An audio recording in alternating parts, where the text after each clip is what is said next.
play. And I think that's the biggest thing that people need to conceptualize is that it's not sitting a child and keeping a child constricted. So many parents that are not familiar with the developmental milestones, and they sometimes want to rush kids to learn earlier than they're supposed to.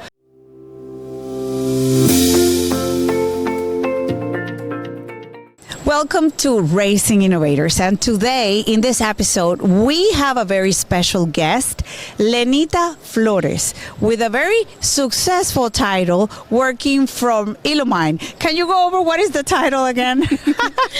I'm currently the Director of School Success for Illumine. Well, let me tell you about Lenita. Lenita is not only, she comes from the classroom experience, a super amazing leader, director of preschools. Why don't you tell us briefly a little bit about your background in early childhood and that transition to Illumine? Yeah, absolutely. We can go a couple years back, but I think it all started from my childhood. I just knew that early childhood, I say it found me. But the educational spirit has happened since I was a little kid. I knew that I wanted to be surrounded by children and to help children learn in ways that they never thought of. I was always a very curious child, and I remember in my small hometown, I used to go up to the attic and get all my baby dolls and pretend I was the teacher, and that's kind of when I knew, okay, education is like my God-given purpose. And while in high school, early education found me, and there was a program, and I absolutely loved the hands-on approach. So tell us about, you said twice that early childhood found you. Exactly. So how did that happen? So in high school, they had a program. I knew that education was the field I wanted to approach, but there was a program that they offered for us that gave us the ability to work hands-on with younger children. And I realized that it was a completely different approach from a standardized student desk and being a traditional grade school teacher. I love that we were able to teach young minds so much at such a young age, and it was very hands-on. So I dove right in right away, and as soon as I actually graduated at 17 years old and immediately went into the early childhood space as soon as I was legally able to at 18. And when I worked, my very first classroom was as an assistant teacher, and I worked hands-on. We're going to teach you the ABCs or your numbers. The content, right. It's not just about the content, it's the approach to the learning. And that's what fascinated me with early childhood education specifically, is because you have to understand that children learn through play. And I think that's the biggest thing that people need to conceptualize, is that it's not sitting a child and keeping a child constricted. The children, you have to understand and observe the child, figure out what type of learner they are, and then create a unique activity that drives their learning behavior. And you bring up a very point, because there are so many parents that are not familiar with the developmental milestones, and they sometimes want to rush kids to learn earlier than they're supposed to.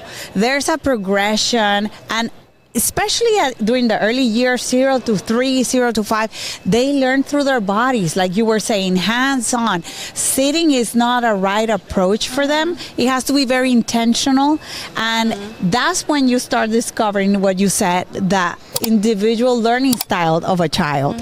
I love that you come from the classroom experience, then you transition to leadership role, because you were a director of schools. And what is the big lessons and your takeaways from that season of your career?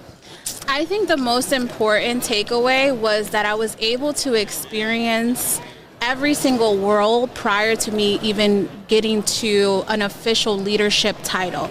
Because this is the thing, I think in a school environment, all of us play a key piece to the success of the school's entirety. I think that's what people miss, is that teachers are the heartbeat of the school. So one of the biggest blessings for me was having that opportunity to start off as an assistant teacher. And I want to highlight on one thing, assistant teacher in a toddler classroom, because that's another thing that gets misconceptualized, is that learning doesn't happen until preschool. Learning happens as soon as a child's born.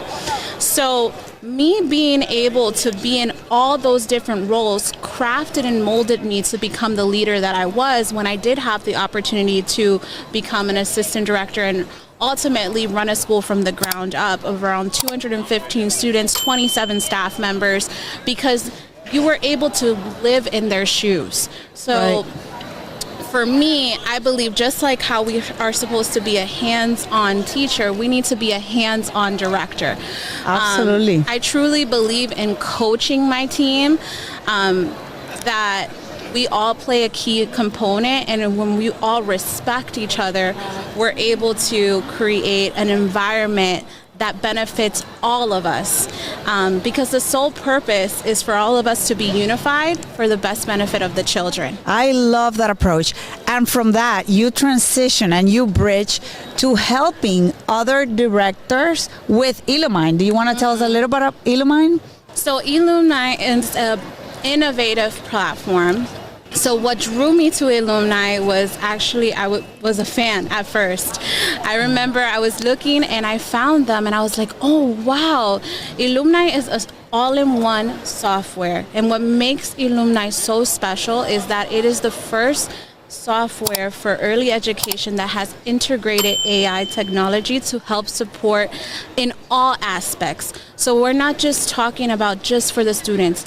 We're talking about for the students, for the teachers, for the owners and operators to lift the load and make their day-to-day operations so much easier. Because we just talked about it earlier.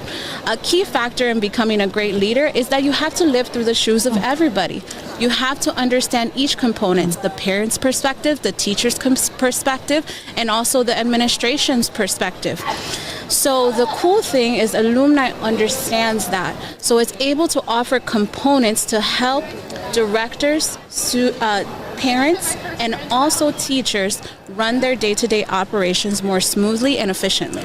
And I love the key feature of the integration of AI because it saves so much time from a teacher's perspective. AI has been great for everybody, especially, but that integration of AI and the other feature of the multilingual translation, it serves as a bridge between cultures, like a family that is not able to speak English, and you can translate it with the Illumine software. So this is a great one. The topic for today is one question. Do you think that we're preparing kids for the past or for the future? What is the state of early childhood right now? I think the state of early childhood is constantly evolving. We have to understand that we are in a new style of generation. We're in the Gen Z, Gen Alpha generation, where technology is not something that we found and discovered in our late childhood. Technology is in the palm of someone's fingertips as early as the child is born. So we have to understand and accept that technology is here and now it is evolving. So how can we still provide the hands-on childhood approach, but also introduce technology in a healthy, adaptable way? Because we cannot recreate the wheel. Yeah. But we need to be able to constantly innovate our program for the future of these children. So I do believe that right now we're at a pivotal point where you're going to start seeing the early childhood space either stay stagnant or innovate towards the future. Now let's talk about some different ideas and how we're able to incorporate that. I'm sure that we're already seeing schools involve STEM and STEM labs with technologies and tablets and things like that, but there's more to it. What we're trying to do is reduce the ability of control, that a child is just stagnant onto a tablet. What is the child actually learning from that? So the cool thing about it is drawing children to use these tools as a tool, not as the sole focus of how they're learning.